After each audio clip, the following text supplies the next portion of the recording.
quiero invitarte a que puedas cerrar tus ojos. Vamos a orar por la palabra en esta hora. Vamos a pedirle al Señor también que pueda ministrar nuestra vida, hablarnos.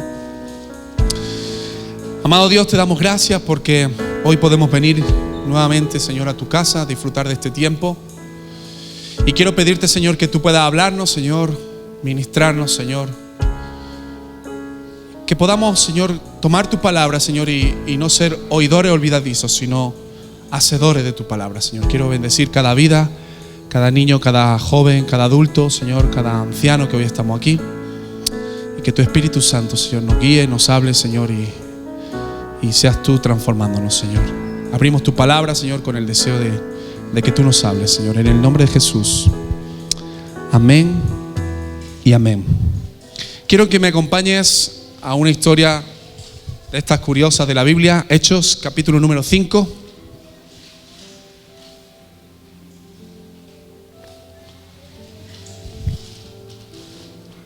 Ya, como estuvimos en el primer culto, pues ya mi amigo Nacho ya lo tiene preparado. Así que, ¿sabes por dónde voy a ir, no? Ya no tiene excusa. Hechos capítulo 5 nos narra una historia muy interesante y muy curiosa. Y quiero que la leamos un momentito, no es muy larga, así que la vamos a leer. ¿Lo tienes ahí? Lo tienes ahí, ¿no? Dice: pero cierto hombre llamado Ananías, con Safira su mujer, vendió una heredad y sustrajo del precio sabiéndolo también su mujer, y trayendo solo una parte la puso a los pies de los apóstoles. Y dijo el apóstol Pedro: Ananías, ¿por qué llenó Satanás tu corazón para que mintieses al Espíritu Santo y sustrajeses del precio de la heredad, reteniéndola? ¿No se te quedaba a ti y vendida no estaba en tu poder? ¿Por qué pusiste esto en tu corazón? ¿Por qué pusiste esto en tu corazón? Y fíjate que él le dice: no has mentido a los hombres, sino a Dios. Al oír a Ananías estas palabras, cayó y expiró. Y vino un gran temor sobre todos los que lo oyeron. Y levantándose los jóvenes, lo envolvieron y sacándolo, lo sepultaron. Pasado un lapso como de 3 horas, sucedió que entró su mujer, no sabiendo lo que había acontecido. Entonces Pedro le dijo: dime, ¿vendisteis en tanto la heredad? Y ella dijo: sí, en tanto. Y Pedro le dijo: ¿por qué convinisteis en tentar al Espíritu del Señor? He aquí a la puerta los pies de los que han sepultado a tu marido, y te sacarán a ti. Al instante ella cayó a los pies de él y expiró. Y cuando entraron los jóvenes, la hallaron muerta y la sacaron y la sepultaron junto a su marido. Y vino gran temor sobre toda la iglesia y sobre todos los que oyeron estas cosas. Es interesante esta historia porque es de esas historias que de repente nos sorprende cómo Dios actúa. Lo que dice la Biblia, y quiero que entendamos esto porque es muy importante, no es que la gente tenía que llevar dinero a los apóstoles ni nada de eso, sino que en aquel momento se estaba generando un ambiente tan bonito que la gente voluntariamente daba de lo que tenía. Y vamos a leer un poquito más arriba porque nos da un poco el contexto, la situación que se estaba viviendo. Quiero que me acompañe a Hechos 4:32, un momentito. Y dice así, vamos a leer el 32, 36 y 37. Dice: y la multitud de los que habían creído era de un corazón y un alma, y ninguno decía ser suyo propio nada de lo que poseía, sino que tenían todas las cosas, fíjate, en común.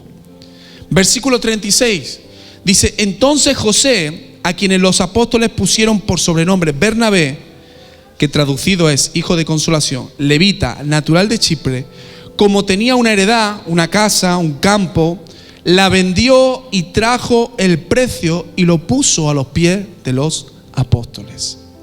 Mira, este texto es justamente un texto que yo lo denomino como bisagra, que nos habla de cambios de tiempo. Y justamente este texto está justo en el momento más increíble que la iglesia estaba viviendo. Hechos capítulo 1 nos dice que Jesús resucitó, y entonces dice que asciende a los cielos y les dice: esperaos aquí, no os vayáis porque vendrá el Espíritu Santo. Y entonces a partir de ese momento la iglesia empieza a desarrollarse con la comunión con el Espíritu Santo, y eso genera un impacto en todo lugar. Y yo creo que las características que la iglesia en ese momento tiene son características que yo creo que toda iglesia desearía tener. Por ejemplo, había una unidad muy fuerte. Dice que nadie decía ser suyo lo que poseía, sino que todo lo tenían en común. Es decir, no era una cuestión de ricos y pobres, sino que era una cuestión de que todos tenían sustento, todos estaban tranquilos en ese sentido. Había una unidad, había un compromiso primeramente con Dios, pero también con la iglesia, con los hermanos. La comunión era tan fuerte que había un compromiso que no era solamente de un día o de un fin de semana, sino que era todos los días que tenían compromiso y comunión. Habían milagros, habían sanidades, habían conversiones, que esto es súper importante. Cada día había gente que se convertía al Señor, que se bautizaba, que se añadía. Y sobre todo había presencia del Espíritu Santo. O sea, era un momento increíble, era un momento donde la iglesia estaba viviendo un ambiente espiritual perfecto, lo mejor. Y de repente aparecen este matrimonio, Ananías y Zafira. Y lo que la Biblia dice es que estos hombres vendieron una casa, vendieron una heredad, y seguramente, ponle el caso, ¿vale? La compraron por 100. La vendieron por 100, perdón, y la dieron a los apóstoles por 60. Vamos a poner el caso. Pero no es tanto el dinero en sí, sino que ellos dijeron, este es el valor de la propiedad. Es como si hubieran comprado o vendido por 60 y le hubieran dado 60. ¿Me siguen, no? Pero se habían quedado una parte. Nadie les dijo que tenían que entregar esa heredad. Es algo que hicieron voluntario. Y es curioso que justamente en el versículo de antes, nuestra Biblia separa el capítulo 4 del capítulo 5, pero realmente esto estaba conectado. El capítulo 4 al final habla de un tal José. Y si te das cuenta, este José, dice la palabra, que él también vendió su heredad y trajo lo que costó esa heredad a los apóstoles, para que los apóstoles no que se la quedaran, sino que la repartieran. Pero él hizo tal como había recibido, ¿no? Y es curioso, y este hombre es curioso porque yo creo que Ananías y Zafira, de alguna forma, al ver lo que ocurrió con este hombre, también dijeron, nosotros vamos a hacer lo mismo. Si te fijas, en ese momento hay una cosa muy interesante de José, y es que dice que le cambiaron el nombre los apóstoles. Lo has leído, ¿no? ¿Y cómo le llamaron? Bernabé. La palabra Bernabé, ahí mismo te lo dice en tu Biblia, significa hijo de consolación. Es una persona que consuela. Y los apóstoles, en este sentido, al ver el corazón de José, al ver la actitud de José, al ver la acción de José, dijeron, oye, vamos a ponerle un mote a esta persona. Y le pusieron hijo de consolación, alguien que consuela.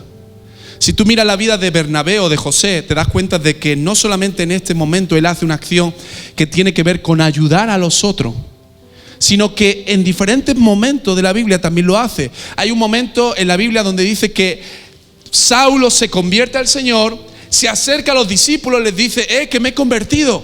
Y los discípulos dicen, cuidado que no sabemos si realmente se ha convertido o no. Y entonces dice que como que lo rechazan. Y dice la Biblia que Saulo como que se vuelve a su casa. Y Bernabé es el que va a buscarlo y lo trae y lo lleva a la iglesia de Antioquía. Bernabé es un instrumento de ayuda, de bendición en ese momento para Pablo. Pero también dice la Biblia un poquito más adelante que en un momento determinado Bernabé y Pablo salen con un muchacho que se llama Juan Marcos. Y este Juan Marcos, cuando ven que a los cristianos les apedrean, que los tratan mal, se asusta. Y entonces dice que se vuelve a su casa. Pero al tiempo, como que este muchacho, oye, recapacita, madura y quiere volver con Pablo. ¿Y sabes lo que le dice Pablo? Pablo le dice, ahora no te vienes conmigo. Y sin embargo Bernabé sí que dijo, voy a darle una oportunidad a este muchacho. Y dice la Biblia que entonces Pablo se va por un lado con Lucas y Bernabé se va con Juan Marcos para seguir haciendo la obra del Señor. Al tiempo, Juan Marcos es llamado por Pablo porque se da cuenta Pablo que realmente Juan Marcos era útil para el ministerio. Y utiliza esa expresión, traedme a Juan Marcos porque me es útil para el ministerio. Pero Bernabé, en otras palabras, lo que recibe en este momento cuando le José, cuando lo que recibe en este momento, cuando le llaman Bernabé, ¿sabes lo que es? Es un título de honor. Yo creo que todos nos hemos manejado en algunos contextos, ¿no? No sé, en Latinoamérica, pero en España, sobre todo en los pueblos cerrados, ocurren lo que se llaman los motes. Sí sabéis esto, ¿no? Los apodos, ¿no? Y hay apodos que te ponen, pues a lo mejor por tu familia. No voy a preguntar ninguno, pero a lo mejor se lo decían a tu padre, se lo decían a tu abuelo y se lo decían a tu tatarabuelo, yo qué sé. Y hay otros motes que te los ponen por algo que hiciste o no hiciste, ¿no? Por ejemplo, yo tenía un amigo que le llamaban el Quijote. Y el mote venía porque su padre había puesto un bar y el bar se llamaba Bar El Quijote. Entonces ya el mote queda. Hay motes o hay apodos que la verdad no nos gustan nada. Y uno tiene que luchar muchas veces con eso, ¿no? Te ponen un título, un algo, por lo que sea. Por una cuestión física, por una cuestión de tu familia, por una cuestión de dónde eres, ¿no? Y hay algunos que no nos gustan.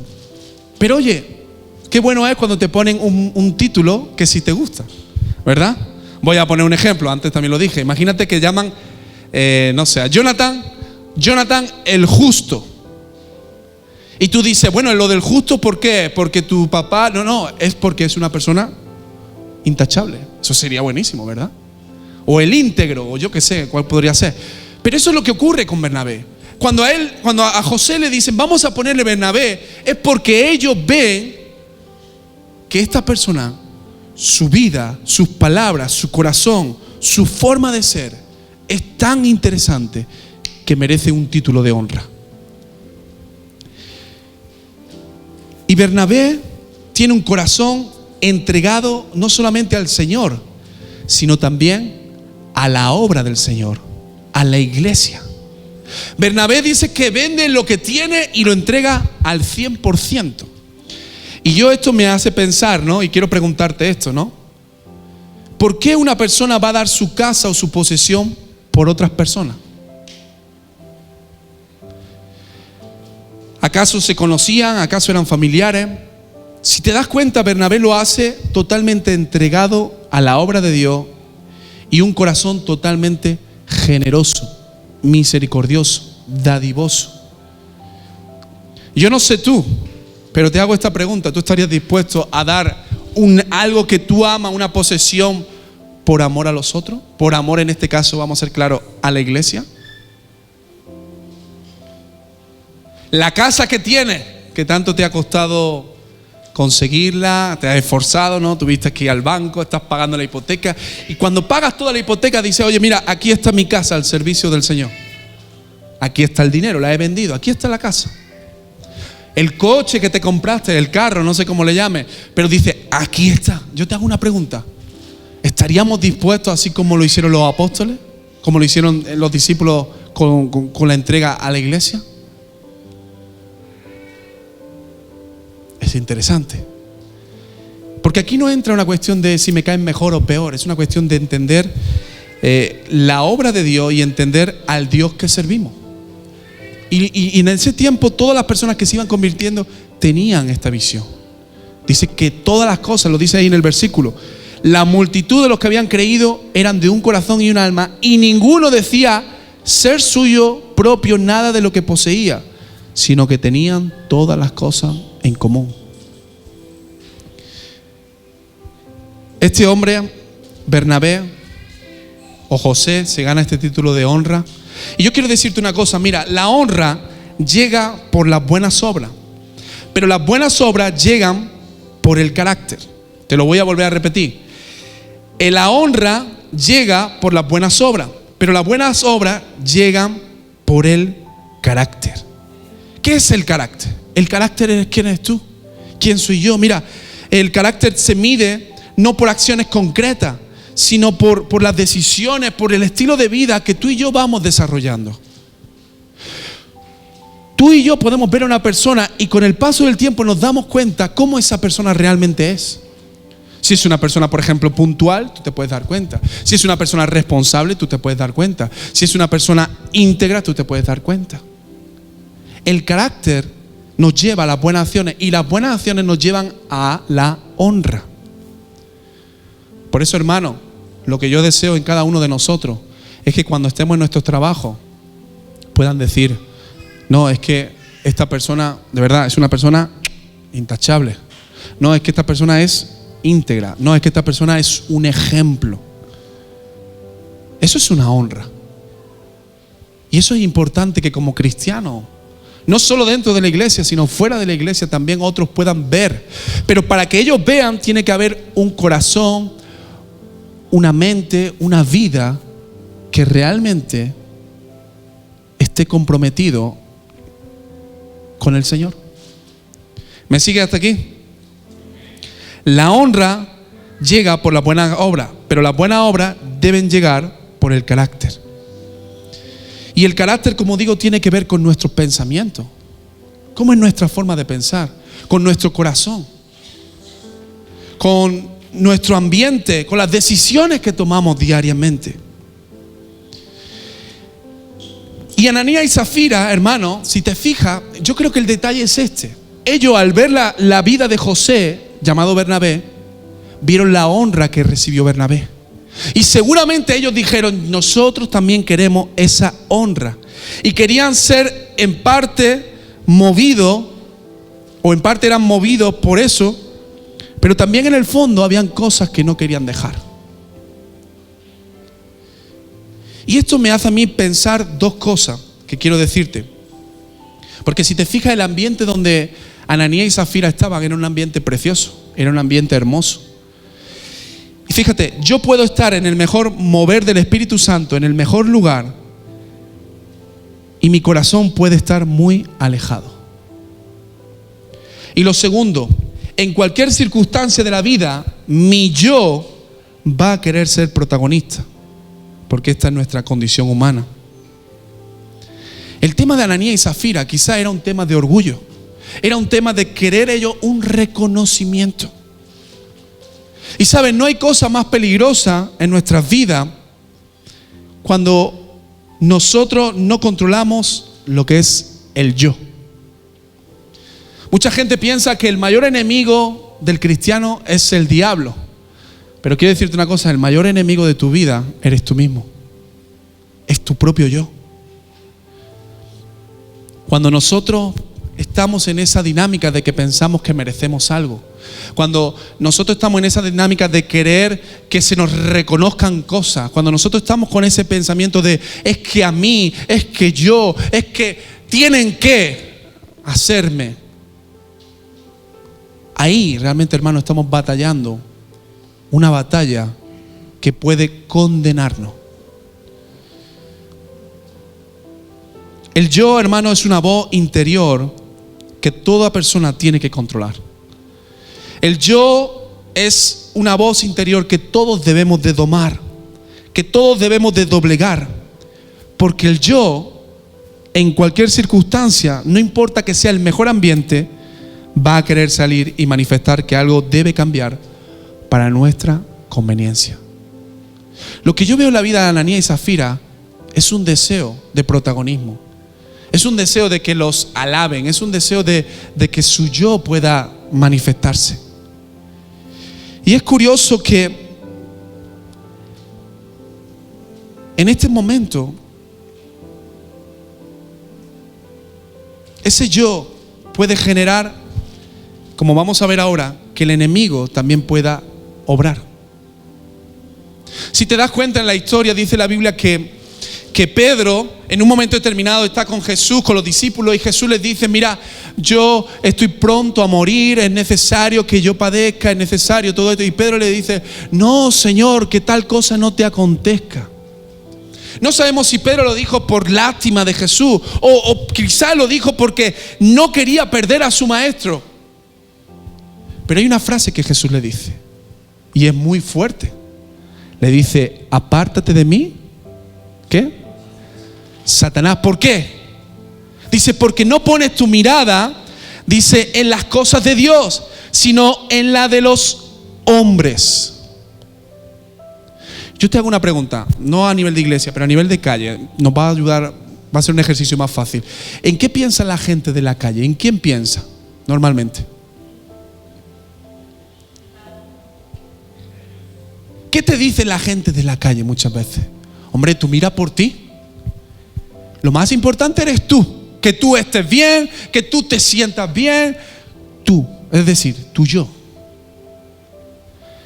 Y Jesús le dice, no estás mirando las cosas de arriba, estás mirando las cosas de lo terrenal.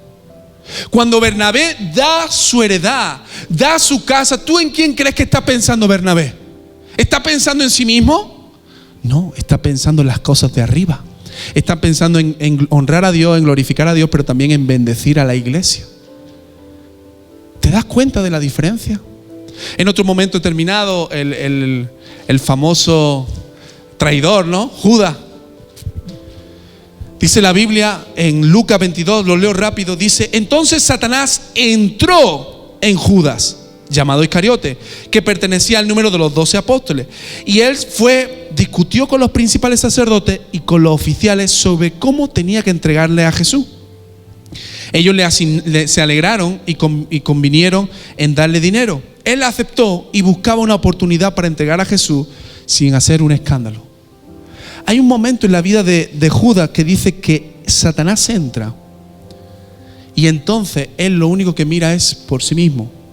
Codicia, no sabemos si sentirse valorado entre los fariseos, pero sí que va buscando su beneficio personal, sin importar lo que pueda ocurrir o que pueda ocasionar. Hermano, el yo, el ego, es una batalla que tú y yo vamos a librar hoy, pero también mañana. Y tenemos que saber doblegar ese yo y no permitir que el yo sobresalga. Muchas veces el yo nos lleva a una actitud, a una vida de victimismo. Muchas personas, ¿no?, viven con esa burbuja del victimismo. Y aquí, ¿sabes qué pasa? Que cuando tu yo está presente, entra en juego también Satanás. Y muchos creen que cuando Satanás viene a sondearnos, a rodearnos, Satanás nos va a ir como a destruir. No, hermano. Satanás lo que va a hacer es levantarte. Satanás te va a levantar. Satanás te va a decir: escúchame, te han tratado tan mal, tú no te mereces eso. Escúchame, tú eres mejor que el otro. Escúchame tú. Y cuando Satanás empieza a susurrarnos eso, empieza a alimentar nuestro orgullo, nuestro yo, ahí es cuando entonces damos lugar al diablo. Fíjate lo que le dice Pedro a Ananías. Dice: ¿por qué llenó Satanás tu corazón? ¿Por qué llenó Satanás tu corazón? Es curioso que la problemática que había ahí, fíjate, esto es un matiz solamente. Pedro no lo está abordando desde el aspecto natural, lo está abordando del aspecto espiritual. Habla de Satanás y habla del Espíritu Santo. Si hubiera sido tú y yo, a lo mejor no hubiéramos puesto a hacer números, a hablar de contabilidad, yo qué sé. Pero Pedro lo aborda del plano espiritual. Y quiero decirte una cosa: muchas cosas de nuestra vida hay que abordarlas desde el plano espiritual, pero hay otras cosas que hay que abordarlas desde el plano natural. Y no podemos estar mezclando cosas. A veces espiritualizamos lo que es natural. Si un niño, vamos a poner un caso, es un perezoso, es un flojo, bueno, es una condición de la persona, no es que el diablo esté ahí. Pero hay cosas que sí que tienen que ver con el ámbito espiritual y necesitamos discernir. Y aquí Satanás le dice esto: Pedro le dice: ¿por qué llenó Satanás tu corazón? ¿Por qué llenó Satanás tu corazón? Satanás empieza a susurrarnos al oído. Y lo que él pretende es que nosotros le escuchemos, que nosotros le demos lugar al diablo. Por eso la palabra de Dios dice esta frase en Efesios, dice: no deis lugar al diablo. ¿Qué significa dar lugar? Dar lugar es como que está esto frenado, o sea, estoy yo aquí como una barrera, y entonces en un momento determinado yo doy un espacio. Eso es dar el lugar al diablo. Te voy a dar un ejemplo más sencillo y más práctico. No sé, seguro que a ti te ha pasado esto. Antes lo dije y 100% todos, casi todos. ¿No te ha pasado alguna vez que alguien viene a tu casa y tú no quieres que entre? Hay gente que hace. ¿No te ha pasado? ¿Y qué haces cuando tú no quieres que alguien entre? Normalmente te pones en la puerta. Sí, dime. Y además que te pones así, ¿no? Plantado, firme. Dime. Y a lo mejor incluso la persona quiere entrar, pero tú estás ahí. Pero cuando tú quieres que una persona entre, ¿qué hace? Pasa. ¿Y no te ha pasado que a veces hay personas que no quieres que entren y conforme te van hablando dicen en un momento determinado, bueno, venga, pasa y hablamos, ¿verdad? Pues eso es lo que nos pasa a veces. No es que Satanás está dentro de nosotros y que... No, pero Satanás está susurrándonos, hablando, levantando nuestro ego. Es que tú te lo mereces. Y tú estás en la puerta diciendo, no. Pero en un momento determinado dice, bueno, a lo mejor sí. Bueno, pasa. Y vamos a charlar un ratito, ¿no? Satanás hizo esto con Adán y Eva. Les dijo, en otras palabras, Dios os ha puesto en un rango de humanos, pero escúchame, podéis tener un rango superior, porque vosotros lo merecéis. Seréis como Dios. Y ahí es cuando Eva empieza a llenar su corazón de las palabras de Satanás. Por eso Pedro le dice esto a Ananías. ¿Por qué permitiste que Satanás llenara tu corazón? Cuando Satanás se presenta delante de Jesús, ¿qué le dice? Si eres el Hijo de Dios, si tienes esa identidad, si tienes ese rango, y empieza, oye, tú te mereces, toda esta tierra te la merece. Empieza a susurrar. ¿Por qué llenó Satanás tu corazón? Y ahora yo te hago una pregunta. ¿De qué llena Satanás tu corazón? ¿De qué crees que llena Satanás nuestros corazones? Bueno, la respuesta te la voy a dar. De mentira. Satanás llena nuestro corazón. Satanás quiere que creamos sus mentiras. Por eso la Biblia, fíjate cómo lo define en un rango alto. Lo define como padre de mentira. Padre de mentira. Satanás es muy astuto y él constantemente utiliza la mentira. Ahora, la mentira no es algo que viene así ya y tú dices, sí, esto es mentira y me lo voy a creer. No, Satanás usa la astucia. A veces utiliza medias verdades, medias mentiras, pero al final lo que él pretende es que nosotros caigamos en ese sentido y le demos espacio en nuestra vida. La mentira consiste en no querer acoger ni dejarse guiar por la verdad y el amor de Dios. Y fíjate, la mentira es el pecado más antiguo y más cometido en la Biblia. Ahora yo te hago esta pregunta, hermano y hermana, tú que tienes una cara hermosa. ¿Cómo andamos con la mentira? En nuestro día a día, honestamente, ¿qué lugar tiene la mentira? ¿Somos personas mentirosas de los pies a la cabeza? Somos personas que a veces mentimos, depende de las circunstancias. Porque lo que Ananías y Zafira hicieron fue mentir. Fíjate que lo dice después. ¿Por qué llenó Satanás tu corazón? Para que mintieses al Espíritu Santo. Yo no creo, de verdad, que no haya nadie aquí que no batalle con la mentira. Porque la mentira es una herramienta que nos puede ayudar, no en el buen sentido, pero entendedme, a salir de ciertas circunstancias, a evitar ciertos problemas, a no sufrir, en definitiva, mi yo, no complicarme yo la vida, evitar que yo sea culpado, lo que sea. Y si te fijas en este caso de Ananías y Zafira, no es que Ananías, de repente soltó la mentira. No, es que Ananías tramó la mentira. Vivió con la mentira. Le dio tal lugar al diablo que el diablo se sentó y le dijo a Ananías, Zafira, vamos a hacer la planificación de cómo vamos a hacer esto. Él llenó su corazón de mentira. Muchas veces, hermano, hay mentiras en nuestra vida en las cuales nos hemos embarcado, nos hemos metido y ya son parte de nuestra vida.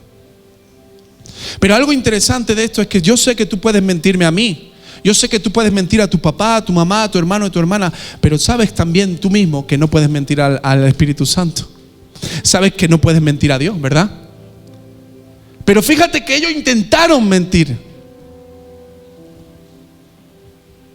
Claro, como dice el dicho, ¿no? La mentira tiene las patas muy cortas. Dios saca a la luz esa situación.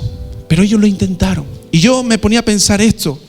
Mira, honestamente, muchas veces en nuestra vida también intentamos mentir al Espíritu Santo. El Espíritu Santo en circunstancias nos habla, nos está redarguyendo, nos está mostrando que lo que estamos diciendo, que lo que estamos haciendo no es lo correcto. Y nosotros intentamos darle la vuelta de tal forma que no lo creemos nosotros y queremos que el Espíritu Santo también se lo crea. Y las frases que solemos utilizar es que yo me lo merezco, o es que yo no puedo permitir que me traten así, o es que yo no sé qué, no sé cuál. Y empezamos así. Y honestamente, no es una cuestión con personas, es una cuestión también con el Señor. Muchas veces seguro que te ha pasado en una circunstancia que te viene a la mente la posibilidad de mentir. Pero a la vez también el Espíritu Santo te habla y te dice, ya sabes que por ahí no. Y a veces decimos, Espíritu Santo, tranquilo, quédate ahí, que el diablo me ha ofrecido algo que me viene mucho mejor a mi vida.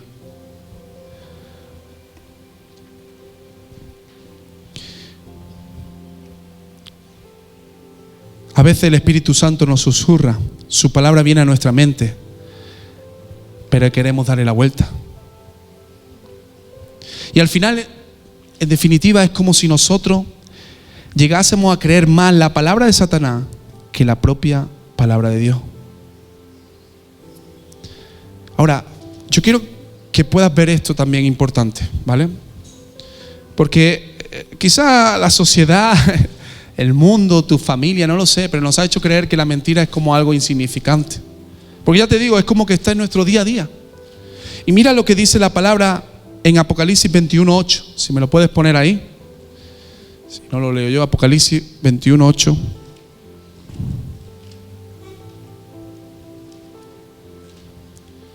Dice, fíjate lo que dice, pero los cobardes e incrédulos, los abominables y homicidas, los fornicarios, qué fuerte los fornicarios, ¿verdad? Los hechiceros, qué fuerte los hechiceros, los idólatras. Y dice, ¿y todos los qué? A ver, dilo fuerte. Mentirosos. Tendrán su parte en el lago que arde con fuego y azufre, que es la muerte segunda. Mira, hermano, el padre de la mentira es Satanás, pero el padre de la verdad es Dios. Y Dios no se pone a tontear con la mentira. Es tan duro con la mentira que fíjate, en esta historia nos parece tan impactante que estas dos personas murieron. No por una cuestión de economía, no por una cuestión de... Es una cuestión de mentir. Y al final, cuando nosotros tenemos una vida, un estilo de vida, una actitud donde la mentira está presente, es como que estuviéramos escogiendo al padre de mentira y no al padre de verdad.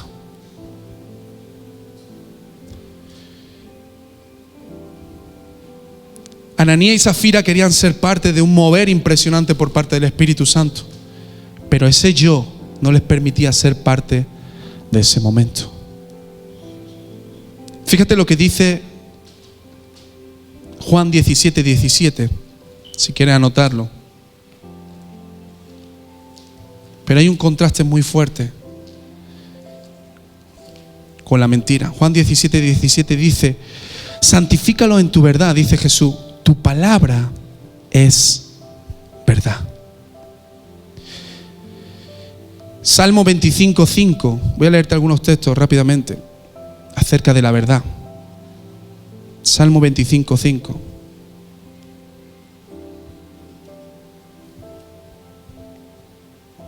Encamíname en tu verdad y enséñame, porque tú eres el Dios de mi salvación. En ti he esperado todo el día. Segunda de Timoteo 2:15, ese sí quiero que me lo ponga. Segunda de Timoteo 2:15. Procura, dice, con diligencia presentarte a Dios aprobado, como obrero que no tiene de qué avergonzarse, que usa bien la palabra de verdad. Mira, no, yo creo que todos hemos vivido esto, pero cuando te pillan una mentira, ¿qué es lo que sueles sentir? Vergüenza. Qué triste es cuando alguien descubre una mentira en tu vida y te avergüenza. Y la palabra dice que te presentes como obrero que no tiene de qué avergonzarse. Hermano, no es que seamos perfectos, no es que no vamos a fallar, pero que tú puedas decir, oye, puedes mirar mi vida, no hay ningún problema. Hay cosas que fallo, sí, pero vas a ver que la verdad está presente en mí. Que yo uso bien la palabra, que no doblo la palabra a mi conveniencia, que no escucho al enemigo, que yo camino en rectitud. Y quiero que me ponga el de Proverbio, porque este es con el que vamos a ir terminando. Y me parece impresionante este texto.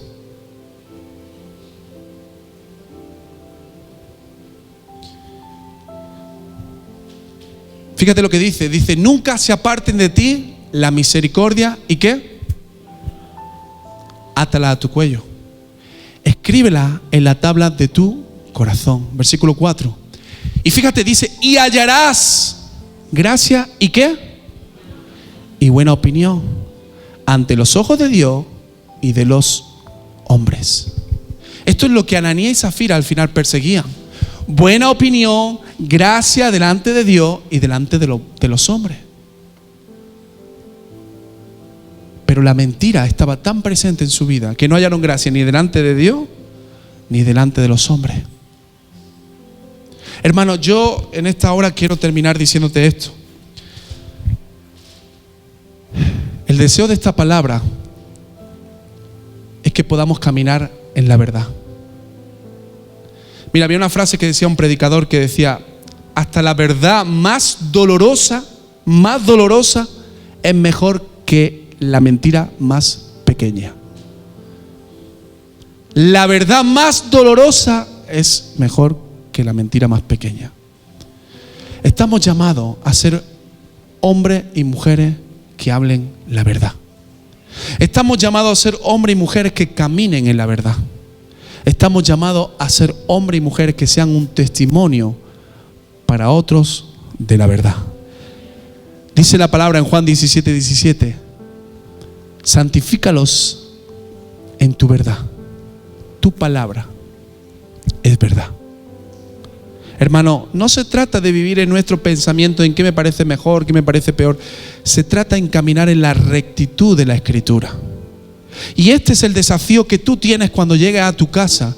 Este es el desafío que tenemos aquí en la iglesia. Este es el desafío que tú tienes en tu trabajo. Este es el desafío que tenemos todos los días cada uno de nosotros. Pero lo que te quiero advertir con esto es cuidado, porque a través de la mentira, a través de mentirijilla, lo que tú quieras llamarlo, estamos muchas veces dándole lugar al diablo. ¿Y sabes lo que puede pasar? Que el diablo llene tu corazón. Y cuando el diablo llena tu corazón, ya todo está perdido en ese sentido. Estás totalmente desubicado. Y no importa que estés en el mejor mover del Señor, que estés viendo cosas poderosas, si tu corazón está contaminado de la mentira del enemigo. Y quiero leerte 1 Timoteo 3:15, que es un desafío que se nos habla a la iglesia. 1 Timoteo 3:15 dice lo siguiente: para que si tardo sepas cómo debes conducirte, le dice Pablo a Timoteo, en la casa de Dios. Dice que es la iglesia del Dios viviente. Y mira lo que dice: columna y baluarte ¿de qué? De la verdad. La iglesia, hermano, está llamado a ser una columna, un cimiento, un baluarte, que es como si fuera una muralla de la verdad.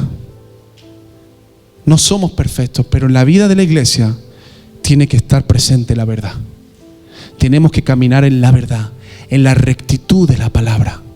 Y este es un llamado para todos los que estamos hoy aquí. No importa si es más joven o más adulto.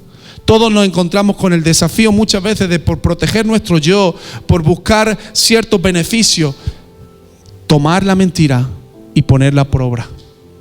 Tomar la mentira y creerla. Tomar la mentira y hablarla. Pero quiero decirte una cosa, y vuélveme a Proverbios 3, el 14 creo que era. La invitación es que tú puedas recibir esta honra que recibió José, que fue llamado Bernabé, porque caminamos en la verdad.